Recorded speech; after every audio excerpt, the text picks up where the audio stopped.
जी अस्सलाम वालेकुम पाकिस्तान, वेलकम जी on another episode of snacks on PTV sports. मैं हूँ आपका होस्ट उमर फारूक कॉल्सन, एक बार फिर आपकी टीवी स्क्रीन पे।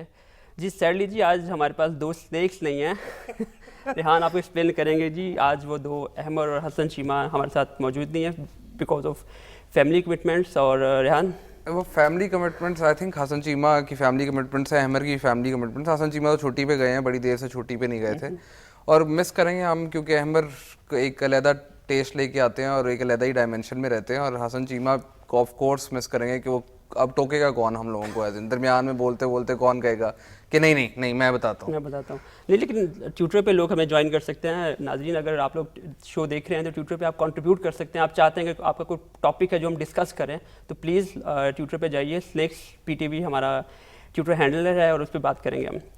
रेहान, देखा आपने इंग्लैंड पाकिस्तान ने 75 रन से लॉर्ड में बीट किया उन्हें, लेकिन इंग्लैंड वो अपनी जो डिफीट है वो एक्सेप्ट नहीं कर पा रहा। जिस तरह के उनके बयानात आ रहे हैं, कभी वो कह रहे कि हमने अपनी बेस्ट 11 नहीं खिलाई थी, तो क्या है? देखिए इसमें बड़ी इंपॉर्टेंट चीज़ ये है कि आप ये देखें कि वो कह रहे हैं हमने अपनी बेस्ट 11 नहीं खिलाई थी। बेस्ट 11 आपकी सिर्फ आप वो खिला सकते हैं जो प्लेयर्स आपके पास फिट हैं। अगर एंडरसन और स्टोक्स फिट नहीं है तो अगर आपने बेस्ट 11 उसके बाद नहीं खिलाई तो वो आपका कसूर है, वो अपोजिशन का कसूर नहीं है।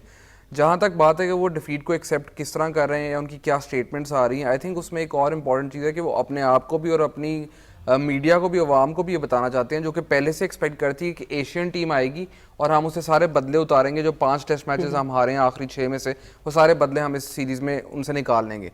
तो पहले टेस्ट मैच के बाद मीडिया को भी ये बताना और अपनी आवाम को भी ये बताना कि इतने बुरे हालात नहीं हुए, वो एक इम्पॉर्टेंट चीज़ है। और वो बार बार एंडरसन और स्टोक्स का नाम इसलिए ले रहे हैं क्योंकि एंडरसन की परफॉर्मेंस हमने देखा है टेस्ट क्रिकेट में, खासकर इंग्लैंड के अंदर बहुत अच्छी रही है।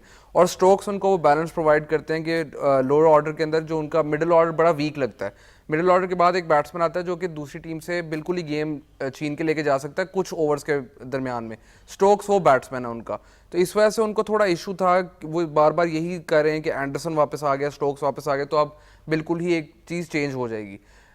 ये मुझे भी लगता है जो ट्राइंग टू बी ऑनेस्ट कि भाई देखें ठीक है पाकिस्तान जीत गया, बट हम वो दिल से एक्सेप्ट नहीं कर रहे बिकॉज उनको लगता है कहीं ना कहीं से कि अगर हमारी बेस्ट 11 होती विद एंडरसन और स्टोक, और एंडरसन का भी आपको पता है कि वो खेलना चाह रहा था लेकिन सेक्टर्स ने उसको रोका कि आप प्रिकॉशनरी। उमर, आप पाकिस्तान क्रिकेट के फ़ैन है, आपने पाकिस्तान क्रिकेट इतनी देखी है, अगर हम लोग भी ये बात करने लग जाएं कि अगर पाकिस्तान खास करके जो हमने पिछले 10 सालों में देखा, अब ये वाली टेस्ट टीम तो बड़ी स्टेबल है कि जब भी कोई मेजर इवेंट आ रहा होता था तो आपका कोई बॉलर इंजर हो जाता था या उस पर कोई बैन लग जाता था या कुछ हो जाता था, तो हम लोगों को आदत है कि आपके जो मेजर प्लेयर्स हैं उसके बगैर आपने किस तरह एडजस्ट करना है, उनको इसकी आदत नहीं है। और आपके ख्याल में आपको नहीं लगता कि ये जो एक्ट कर रहे हैं, ओवर एक्ट कर रहे हैं इस वक्त की, ज़्यादा इसको खींच लिया बात को? नहीं, वही मुझे बड़ा ताज्जुब हुआ कि इंग्लैंड जो कि क्रिकेट प्रमोटर है, जो मेन एक हब है गेम का, वो थोड़े अनग्रेशियस हो रहे हैं टुवर्ड पाकिस्तान विक्ट्री, और उनको एक्सेप्ट करना चाहिए कि वो हारे हैं। वो एक्सेप्ट नहीं कर पा रहे कि जब हम हारे हैं, जी हमारे पास एंडरसन होता तो हम ये मैच जीत लेते। सब उनकी शायद एक अनकॉन्शियस माइंड में ये बात है कि हमारे पास एंडरसन होता तो हम इनको डिफीट कर लेते, इसलिए वो उस चीज़ को एक्सेप्ट नहीं कर रहे। और गोइंग फर्दर, अब ओल्ड ट्रैफर्ड की बात करें तो ओल्ड ट्रैफर्ड में आपको पता है कि उनके रिकॉर्ड 2001 के बाद जो पाकिस्तान ने उनको हराया था उसके बाद वो कभी वहाँ पे हारे नहीं है, तो उस पर मुझे भी थोड़ा सा लग रहा है कि वो इस पर कम बैक कर सकते हैं। देखिए जहाँ तक ओल्ड ट्रैफर्ड की बात है, ओल्ड ट्रैफर्ड का बड़ा इंटरेस्टिंग, कल मैं थोड़े से स्टैट्स वगैरह उसके देख रहा था, तो बड़े इंटरेस्टिंग स्टैट्स ये हैं कि ओल्ड ट्रैफर्ड इंग्लैंड के अंदर आप एक्सपेक्ट करते हैं कि जिस तरह की कंडीशंस होती हैं तो टॉस जीत के आप अगर दूसरी टीम को पहले बैटिंग की दावत दे तो आप अर्ली विकेट्स ले सकते हैं। ओल्ड ट्रैफर्ड में टॉस जीत के जिस कैप्टन ने पहले बॉलिंग करने का फैसला किया वो आज तक अभी टेस्ट मैच नहीं जीता, जो कि बहुत अजीब बात है कि इंग्लिश 1993 में ये हुआ था। उसके बाद से हर टीम जो टॉस जीती है वो बैटिंग का बिल्कुल। और उसके और वो जब किया भी था तब भी the team that one the toss did not and up winning the match.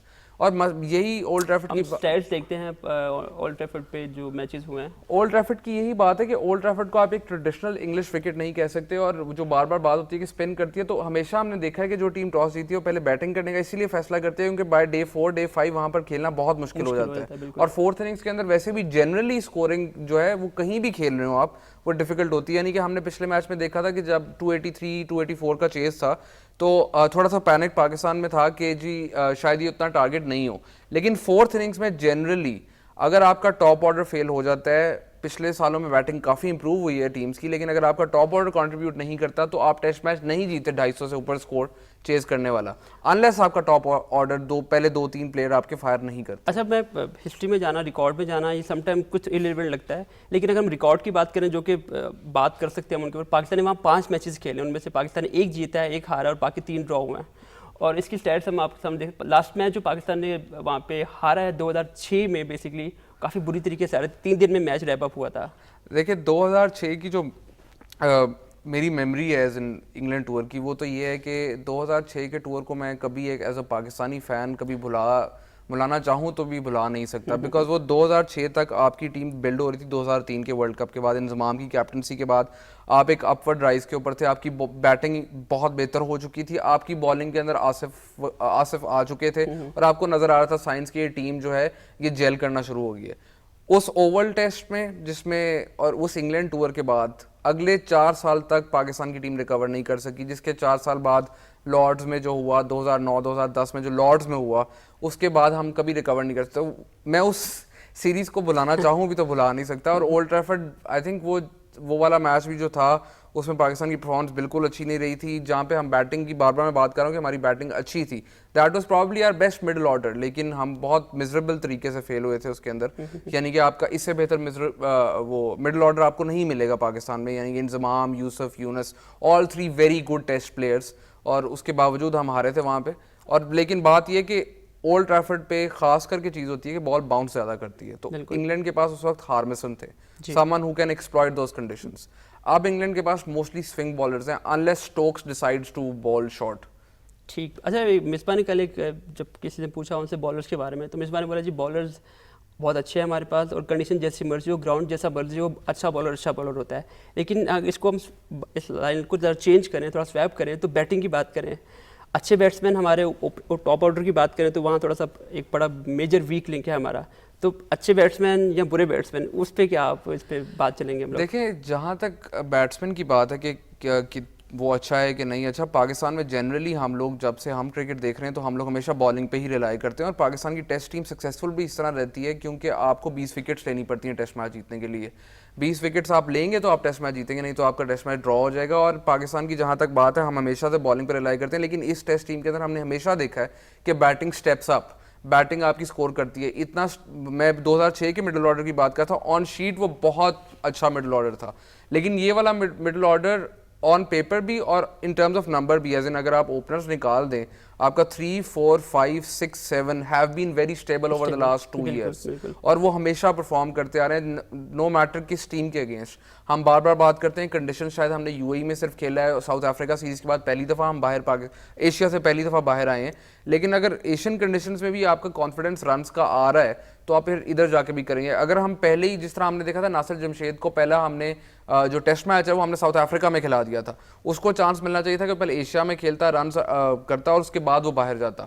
Indian batsman के साथ हम ये देखते हैं कि वो एशियन कंडीशन में स्कोर करके जब बाहर जाते हैं तब उनका कॉन्फिडेंस इतना होता है, इतना स्कोर कर चुके होते हैं कि वो उधर जाके स्कोर करते हैं। तो इस टीम को वो एडवांटेज है कि everyone has runs under their belt eight the moment. ठीक। और अगर हम बात करें, पाकिस्तान ने कॉम्बिनेशन चेंज नहीं किया, वही सेम कॉम्बिनेशन अनाउंस किया, और ऑब्वियसली हमें भी नज़र आ रहा है कि मिसबा इतना चेंज नहीं करेंगे अपने विनिंग स्क्वाड को। तो आपको लगता है कि ज़रूरत है यहाँ पे स्पिनर मजीद एक ऐड करने की?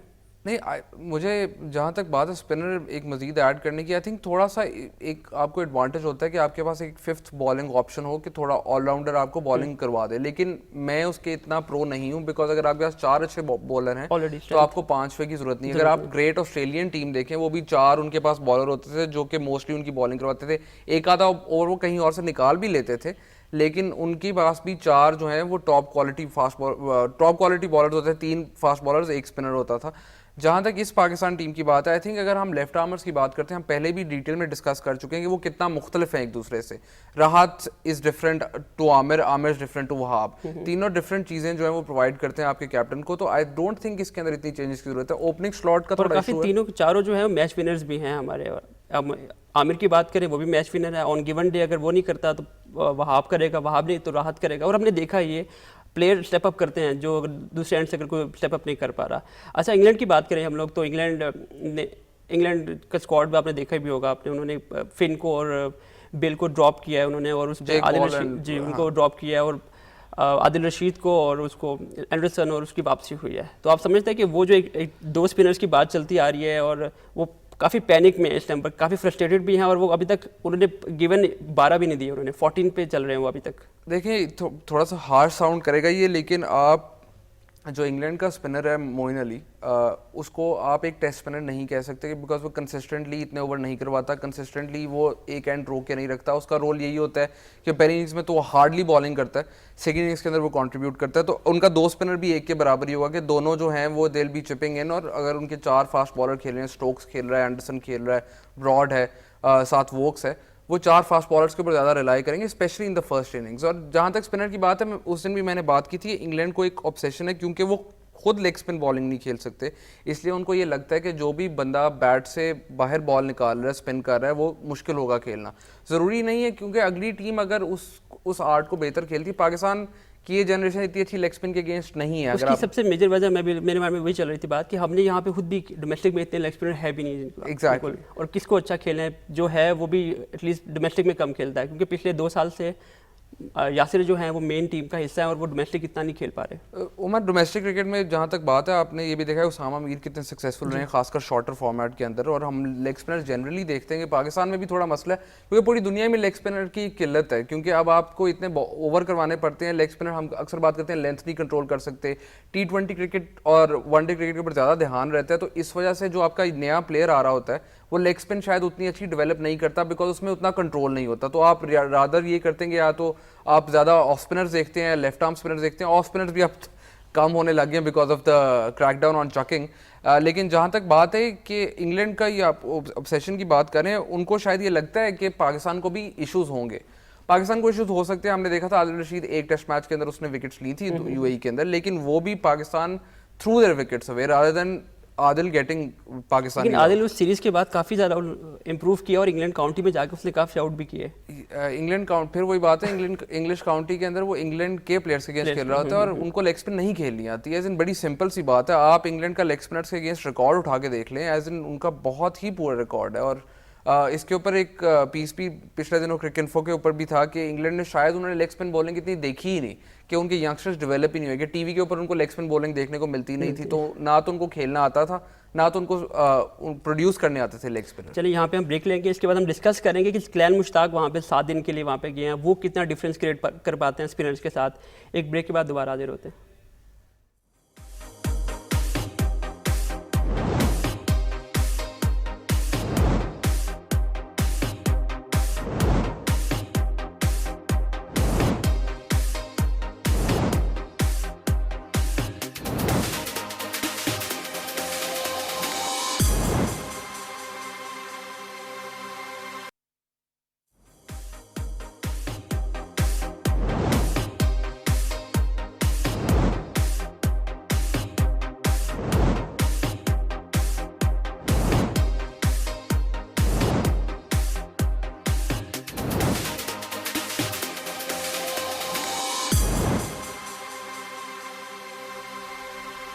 जी वेलकम बैक नाजरीन।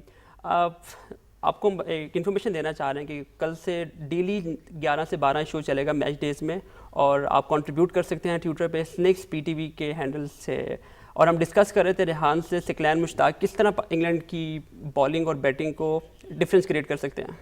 देखिए स्कलैन मुश्ताक हमने देखा है कि इंग्लैंड को अक्सर ये करता है, इंग्लैंड के जब वो किसी खासकर सब कॉन्टिनेंटल टीम के अगेंस्ट खेल रहा तो एक सब कॉन्टिनेंटल कोच हायर करते हैं खासकर स्पिन के अगेंस्ट, और उसके बाद या बैटिंग कंसल्टेंट भी हमने देखा है कि उन्होंने एशियन बैट्समैन भी रखे हैं एशियन कंडीशंस के लिए।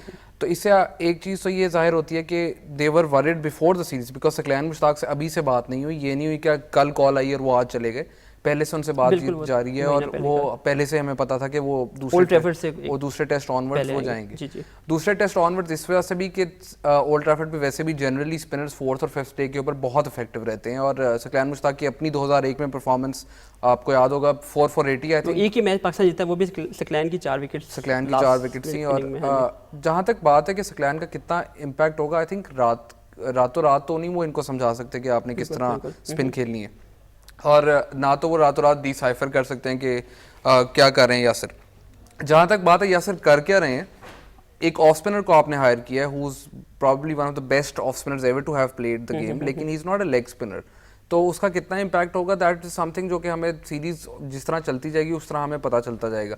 इंग्लैंड ने ऑब्वियसली यासिर अगेंस्ट बहुत ज़्यादा प्लानिंग की होगी इस मैच से पहले, ये नहीं है कि पहले मैच की तरह वो आ रहे होंगे कि जी ये इंग्लिश कंडीशंस है तो हम इसको यहाँ पे डोमिनेट करेंगे। ओल्ड ट्रैफर्ड के ऊपर तो उनको पहले भी आइडिया था कि यासिर डिफिकल्ट होगा। बात कर रहा हूँ, मेरे ख्याल से सकलैन को उन्होंने इसलिए हायर किया कि वो अपने बैटर्स जो हैं उनको बता सकें कि आपने कैसे बैट करना है अगेंस्ट स्पिन। देखिए इसमें सकलैन मुश्ताक की जहाँ तक बात है, एक बॉलर को आपने बैटिंग के लिए हायर किया डजंट मेक सेंस, लेकिन एक चीज इसमें एक साइकी बताना कि ये बॉल हम स्पिन एग्जैक्टली इसमें मैं एक चीज ऐड करते जाऊंगा। अगर आप सकलैन मुश्ताक की अपनी बैटिंग भी देखें, as in he is not renowned for his batting, लेकिन वो जिस तरह स्पिन के अगेंस्ट रोकते थे, एज इन हमने उनकी काफ़ी इनिंग्स देखी हैं, स्पेशली आपको वो इनिंग्स याद होगी जिसमें वसीम अकरम ने 257 मारा था, उसके अंदर भी जिस तरह वो गेंद को रोकते हैं और उनको एक आइडिया है कि किस तरह सरवाइव करना है। इट्स नॉट कि आपने स्ट्रोक मेकिंग किस तरह करनी है, वो एटलीस्ट आपको थोड़ा बहुत ये गाइड कर सकते हैं कि स्पिन के अगेंस्ट आपने किस तरह खेलना है और कौन सी बॉल, पाम की पोजीशन समझा सकते हैं कि कौन सी बॉल किस साइड पर आएगी, और ये सारी चीज़ें वो इन्फ्लुएंस कर सकते हैं। लेकिन जिस तरह मैंने पहले बात की, रातों रात अगर इंग्लैंड इसके रिजल्ट एक्सपेक्ट कर रहा है तो वो नहीं आएंगे। अगर इस मैच में इंग्लैंड ने यासिर शाह को अगर अच्छा खेला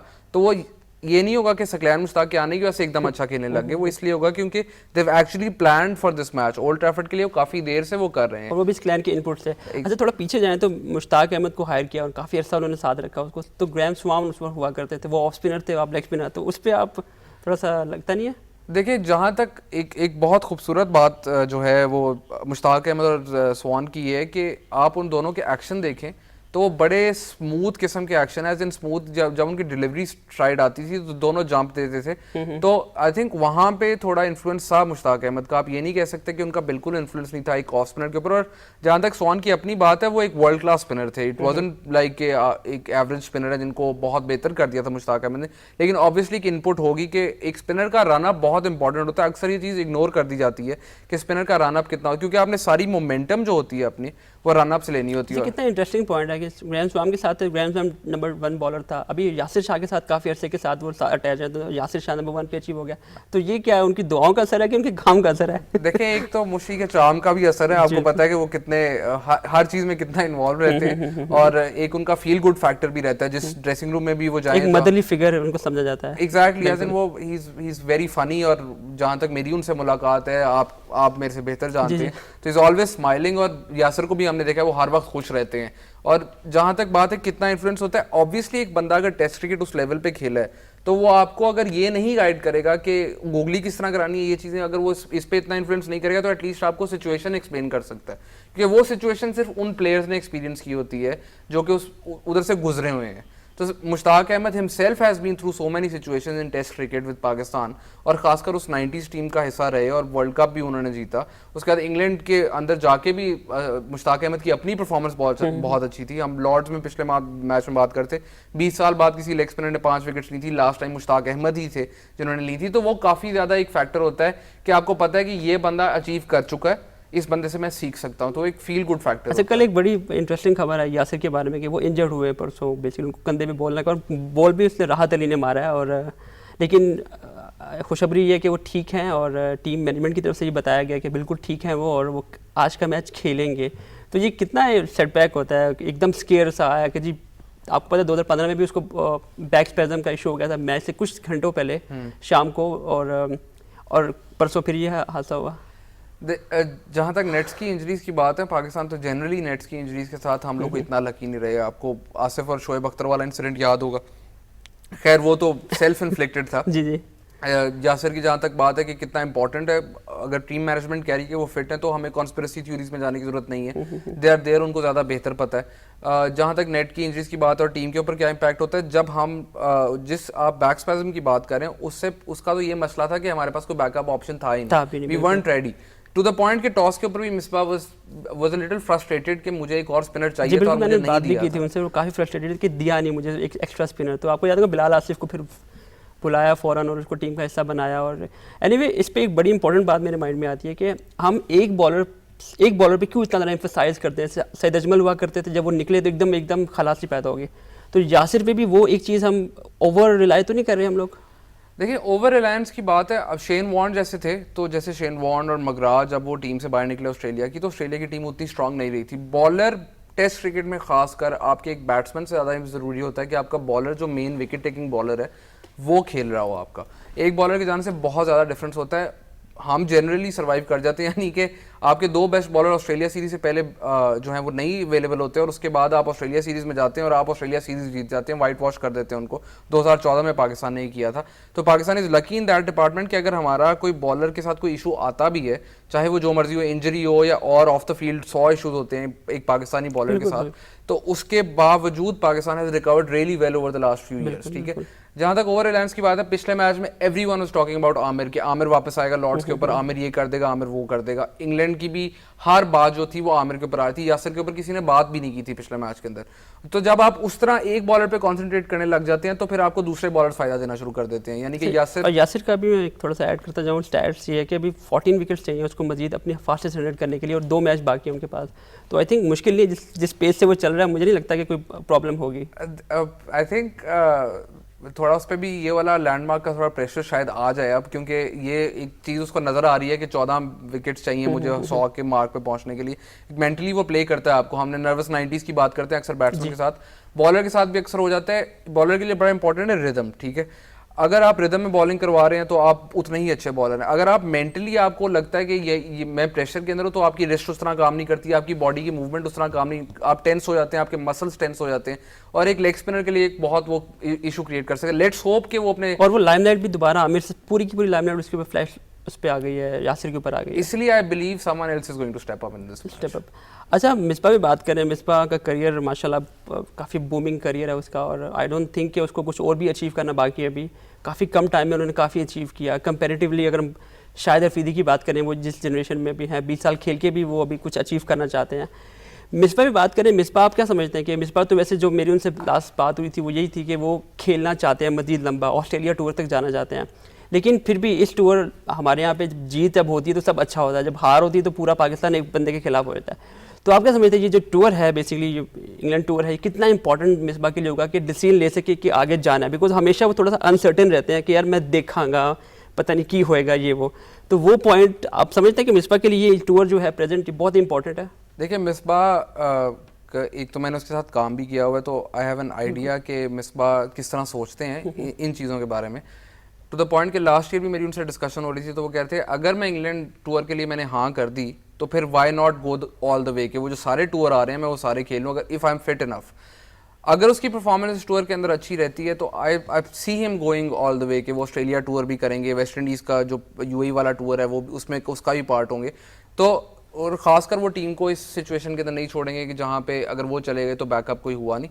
I think it's a good thing कि बाबर आजम को लेके गए हुए हैं वहाँ पे इंग्लैंड ए के साथ, और वहाँ पे इंग्लैंड ए में वो के साथ वो फर्स्ट क्लास पाकिस्तान ए के साथ वो गए हैं, और वो फर्स्ट क्लास जो उनका सिस्टम है उधर स्कोर भी कर रहे हैं, उन्होंने 100 भी मारी है। तो बाबर आजम इज समवन जिसको आप देख सकते हैं कि वो बैकअप ऑप्शन है। एटलीस्ट हमने बैकअप ऑप्शन डेवलप करना शुरू कर दिया। 2 बैकअप ऑप्शन आपकी टीम में इस वक्त हैं, अजहर हैं और असद हैं। कल I was doing some research on Pakistani batsman, तो असद और Azhar in terms of numbers are up there in the 20 best batsmen Pakistan have produced in Test cricket.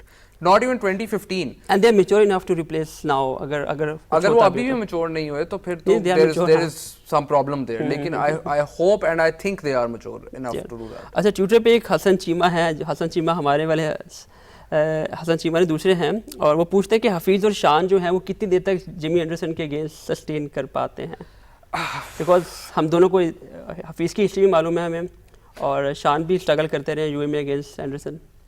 इसमें यह है कि हफीज़ और वो कितनी देर तक सरवाइव करते हैं एंडरसन के अगेंस्ट, एक तो कंडीशंस के ऊपर बड़ा डिपेंड करता है। दूसरी चीज़ इसमें यह है कि हम कभी ये प्रिडिक्ट नहीं कर सकते कि कौन कितनी देर खेलेगा, लेकिन ये ज़रूर है कि एंडरसन के अगेंस्ट इश्यूज ऑफ कोर्स आएंगे, क्योंकि एंडरसन ने जब से वो इन स्विंगर डेवलप किया था उसके बाद से तो वो एक टोटली डिफरेंट इंग्लिश कंडीशंस में बॉलर बन गए।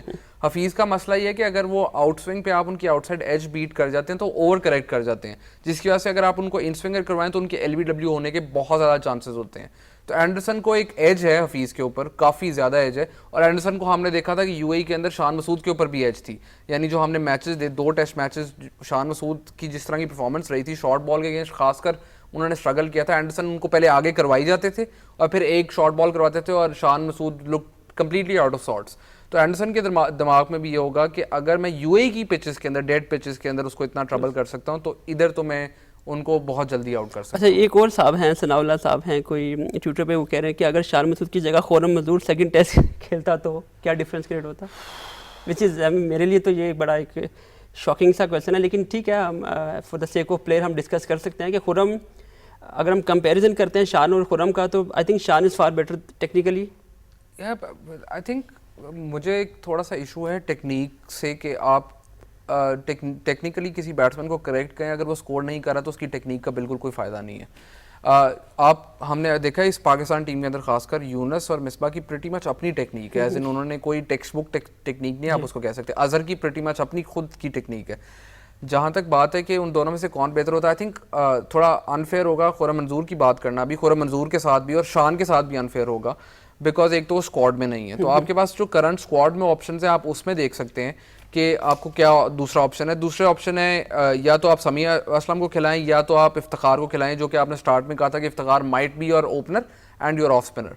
लेकिन बात यह है कि आप एक मैच के बाद अगर आप इस तरह ड्रॉप कर दें तो आप क्या मैसेज दे रहे हैं उस बंदे को कि आपने उसको कितनी देर खिलाना है। उसके ऊपर कॉन्स्टेंटली जब ये आप उसको बताते रहेंगे, खासकर हमने देखा था कि हम इमरान खान के दौर के अंदर भी, और ये हम अक्सर बात करते हैं कि कैप्टन काफ़ी पॉन्टिंग का आपको स्टार्ट, शान को मैं बिल्कुल पॉन्टिंग से कंपेयर नहीं कर रहा, मैं सिर्फ ये बात कर रहा हूँ कि जो कॉन्फिडेंस आपको वहाँ पे दिया जाता है कि early on in your career अगर आप फेल हो रहे हैं और आपको चांस मिल रहा है और आपको पता है मैं टीम में रहूँगा, तो आप उसके ऊपर काम करेंगे, ना कि आप प्रेशर में आएंगे। तो इसलिए एक मैच के बाद किसी प्लेयर को ड्रॉप करना I think is a little unfair. Unfair, बिल्कुल बिल्कुल। हम भी ये देखते हैं कि पाकिस्तान अपना 11 जो लॉर्ड्स में खेला था उसको कैरी ऑन करेगा। अच्छा, यूनुस पे बात करते हैं। यूनुस जिस तरह लॉर्ड्स में उन्होंने बैटिंग की, उसके बाद हम देखते हैं कि ओल्ड ट्रैफर्ड है जहाँ पे फर्स्ट डे बाउंस भी ज़्यादा होगा और जंपिंग के चांसेस भी ज़्यादा होंगे, तो वो क्या उसको फॉलो अप करते हैं, कैसा देखते हैं यूनुस को? देखिए, यूनुस के बारे में मेरी हमेशा से सिर्फ एक सिंपल सी थ्योरी है कि यूनुस किसी ना किसी तरह रन करने का तरीका निकाल लेंगे।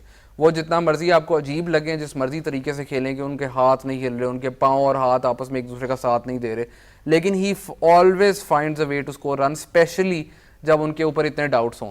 यानी कि अगर यूनुस का मैंने एक इंटरव्यू किया था, उसके लिए मैंने AOC और क्रिकेट इन्फो के भी था, उसके ऊपर यूनुस ने एक पॉइंट रेज किया था कि जब कोई सहाफ़ी मेरे खिलाफ लिखता है तो वो पेपर की क्लिपिंग जो होती है वो मैं अपने सामने रख लेता हूँ और मैं तब तक पढ़ता रहता हूँ जब तक मैं उस सहाफ़ी की उस बात को गलत प्रूव नहीं करता और दरमियान में जाके रन नहीं स्कोर करता। तो आई होप किसी सहाफ़ी ने उनके खिलाफ कुछ लिखा हो और उन्होंने वो पढ़ा हो और उसके बाद उनको वो मोटिवेशन मिले, क्योंकि यूनुस का हमने हमेशा देखा है whenever there are doubts about Younis Khan in test cricket, not in ODI cricket, in test cricket whenever there are doubts about Younis Khan, he always steps up.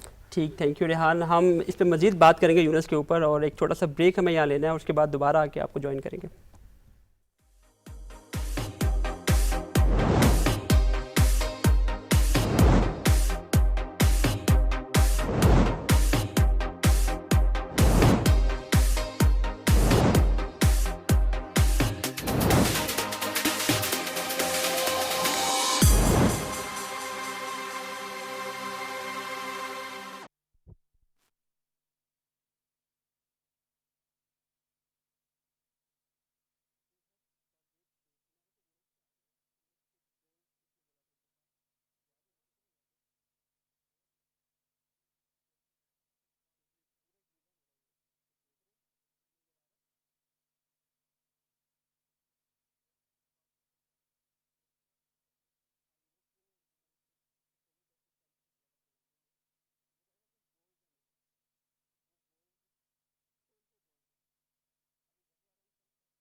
Ji welcome back viewers, I hope आप हमारी discussion को enjoy कर रहे होंगे। हम जितना कोशिश हो सकता है ट्विटर पे आपके जो क्वेश्चंस हैं उनको रेज कर रहे हैं, उनको डिस्कस कर रहे हैं। हम ब्रेक में जाने से पहले डिस्कस करते हैं यूनुस के ऊपर। यूनुस खान क्या अचीव कर सकते हैं और क्या अचीव करना चाह रहे हैं। आपको याद होगा कोलंबो में मैंने उनका इंटरव्यू किया था क्रिकइन्फो पे, जब उन्होंने 100 टेस्ट मैच खेले थे, तो उन्होंने एक बड़ी इंटरेस्टिंग बात बोली थी कि मेरे कुछ गोल्स हैं जिनको मैं अचीव करना चाहता हूँ before going away.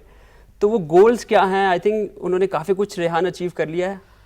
I think एक चीज़ तो जब कोलंबो वाला था उसके बाद पहली चीज़ तो ये थी कि ऑस्ट्रेलिया अगेंस्ट उन्होंने 100 नहीं की हुई थी, और एक डाउट था कि यूनुस खान ने सब कुछ किया लेकिन ऑस्ट्रेलिया अगेंस्ट 100 नहीं की। एक तो वो गोल उनका अचीव हो गया। दूसरा आई थिंक एक और गोल उनका ये भी होगा कि इस एज के अंदर जाके, जब अक्सर लोग वो बात करते हैं कि आपने अवे स्कोर कर सकते हो कि नहीं, कि आपके रिफ्लेक्सेस लोग हैं, तो यूनुस का पूरा करियर ये रहा है कि दूसरों को गलत प्रूव करना है। तो आई थिंक 100 एक इंग्लैंड के अंदर और एक ऑस्ट्रेलिया के अंदर, those will be his 2 major goals at the moment, and of course he would want to become part of the 10,000 run test club. That's the main thing exactly.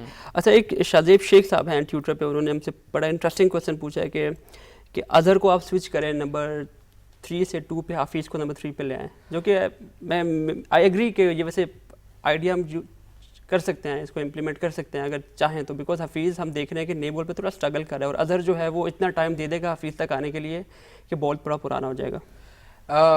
पहली चीज़ तो इसमें यह है कि I disagree with that, because पहली इसमें बात यह कि आपने जो बात की कि जब तक वो हफीज़ बैटिंग करने आएगा तब तक बॉल स्विंग करना शायद कम हो जाएगा। लेकिन हमने ये चीज़ नोट की है कि इंग्लैंड के बॉलर ब्रॉड खास करके ये कह रहे हैं कि बॉल 15-20 ओवर के बाद ज़्यादा स्विंग होने लग जाती है। उसकी वजह ये है कि ऊपर से उसकी शीन उतरती है, उसके बाद it start swinging more, the ball becomes a little lighter, hence it swings a little bit more.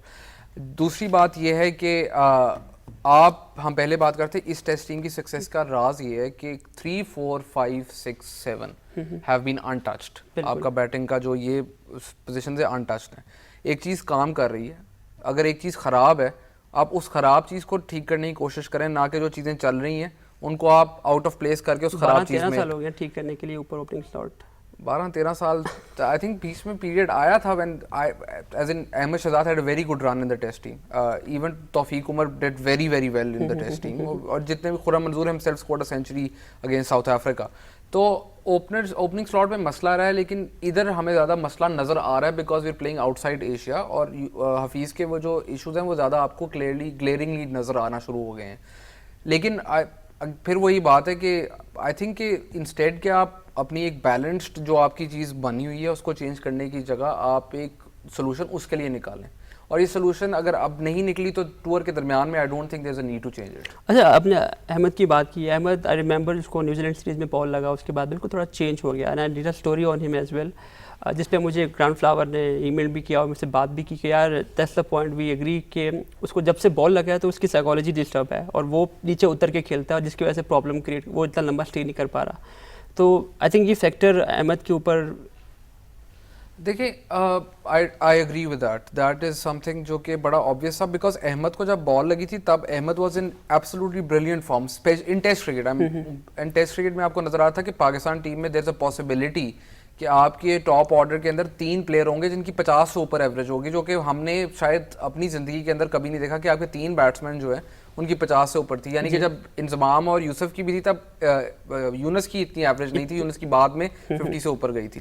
There was that possibility, और उसके बाद ये हुआ कि उस बॉल लगने के बाद वो उस तरह रिकवर नहीं कर सके। फिर वो श्रीलंका वाला एक टूर आया जिसके अंदर उनकी परफॉर्मेंस उतनी अच्छी नहीं रही, ऑफ द फील्ड इशूज़ भी हो गए। ऑफ कोर्स वो उनको अफेक्ट किया होगा, लेकिन यही निशानी होती है कि आप इस तरह की ब्लो के बाद किस तरह रिकवर करते हैं। लारा को हमने देखा, उनको बॉल लगी, Sachin, all these players who recovered after that, as in ये तो मैं बहुत ग्रेट प्लेयर्स के नाम ले रहा हूँ, लेकिन इवन और इसके अलावा काफी प्लेयर्स हैं जिन्होंने रिकवर किया, बॉल लगती रहती है। अहमद रिकवर, वो ट्विटर पे शायद रिकवर कर रहा है, लेकिन आई थिंक फील्ड में रिकवर नहीं कर पा रहा। I think Ahmed, I was very impressed with him in the PSL खास करके, जिस तरह, क्योंकि specially with Viv Richards, the way he work with Viv Richards, आपको एक खास नजर आ रहा था कि वो एक मेंटली जो कि उसको बॉल लगने के बाद इशू है वो दूर हो रहा है। यानी कि आप इसकी पुल स्ट्रोक देखें, ऑफ कोर्स एक डिफरेंट फॉर्मेट है, लेकिन क्योंकि हम अहमद की इस वक्त बात कर रहे हैं, आई थिंक उसके अंदर आपको नजर आया था कि इफ़ ही, अगर उसको कोई ये बताने वाला हो कि आप इस तरह करें और आप ये चीज़ें आप दूर कर सकते हैं अपने अंदर, एंड वो चीज़ काफ़ी ज़्यादा इफेक्ट करती है उसको। एज इन पर्सनली मैंने उसको फर्स्ट हैंड देखा है कि उसके ऊपर किस तरह विव रिचर्ड्स का इफेक्ट हुआ था। ठीक, अच्छा हम एक क्विकली एक ऐड करेंगे क्वेश्चन ट्विटर पे। असद मलिक साहब हैं, वो ये कहते हैं कि why not playing, why can't we play Imran Khan playing instead of Wahab today?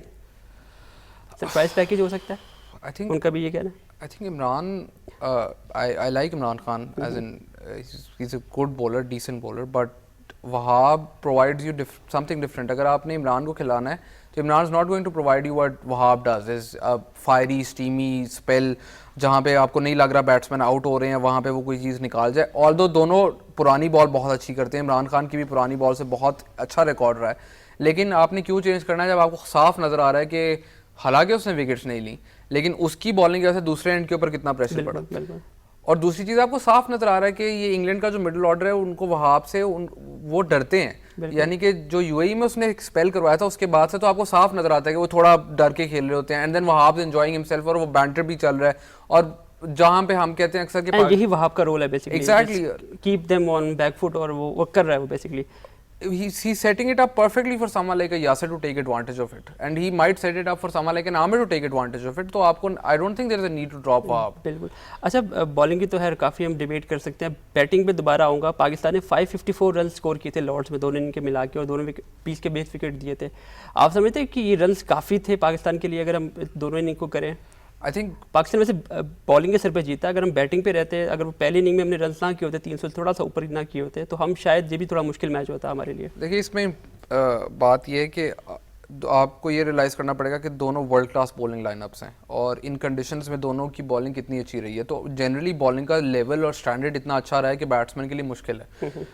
Test cricket के अंदर आप जितने मर्जी अच्छे बैट्समैन हो जाएं, अगर कंडीशंस और बॉलिंग जो है वो हाई क्लास हो तो आप स्ट्रगल करते हैं।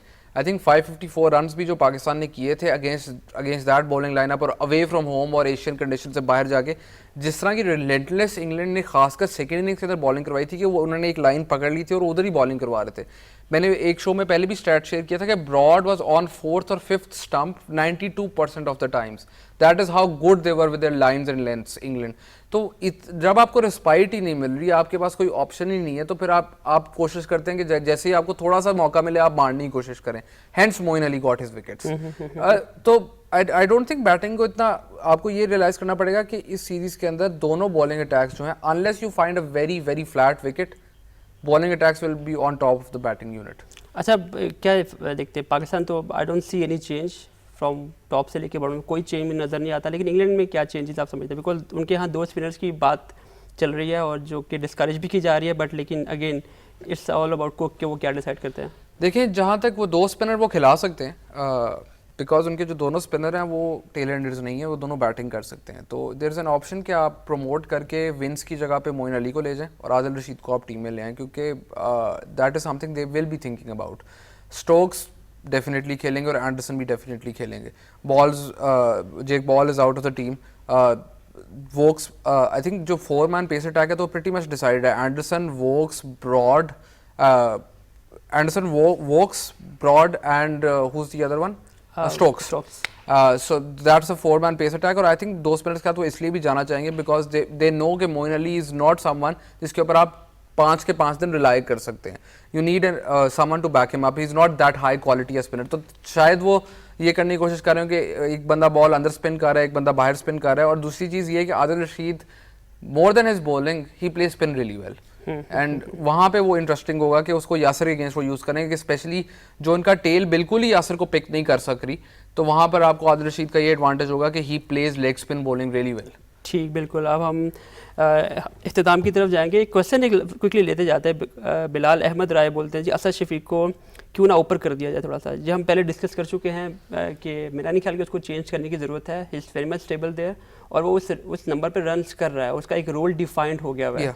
आई थिंक उस दिन भी मैंने बात की थी कि Asad is technically a very good batsman, और आपको दूसरी नई बॉल के ऊपर अक्सर आपका नंबर 6 या नंबर 7 बैटिंग कर रहा होता है, और उस वक्त आपको एक ऐसा प्लेयर चाहिए जो कि दूसरी नई बॉल के अगेंस्ट नेगोशिएट कर सके, and there is no better option than Asad Shafiq at number 6। अगर आप नंबर 6 के ऊपर कोई ऐसा बैट्समैन खिला दें जिसको नई बॉल नहीं खेलनी आती, तो आप बहुत ज़्यादा मुश्किल में फंस सकते हैं। तो I think no need to change that. ठीक, thank you Rehan, thank you for joining. आज हमें फॉर सम रीज़न जो है अहमर और रेहान हसन ज्वाइन नहीं कर पाए, लेकिन आई होप कि आपने एंजॉय किया होगा। हमने जितनी कोशिश हो सकी ट्विटर पे आपके क्वेश्चंस लिए किए, और हमने ये आज की डिस्कशन की समरी बेसिकली ये कि पाकिस्तान को टॉस जीत के, अगर टॉस जीतता है पाकिस्तान, जो कि मिसबा काफ़ी लकी है इस मामले में, तो पाकिस्तान को बैट ही करना चाहिए, बिकॉज 4th इनिंग में बैटिंग करना स्लाइटली बल्कि बहुत ज़्यादा मुश्किल है। तो पाकिस्तान आई डोंट नो कि वो चेंज करेंगे, बल्कि उनको चेंज करना नहीं चाहिए और चेंज की गुंजाइश भी नहीं है। इंग्लैंड हम देख रहे हैं कि 3 चेंजेस रेहान ने बताया कि वो मस्ट चेंजेस उनकी होती नज़र आ रही हैं। तो कल तक के लिए अल्लाह हाफ़िज़ आपको, thank you very much for joining और देखने का, अल्लाह हाफ़िज़।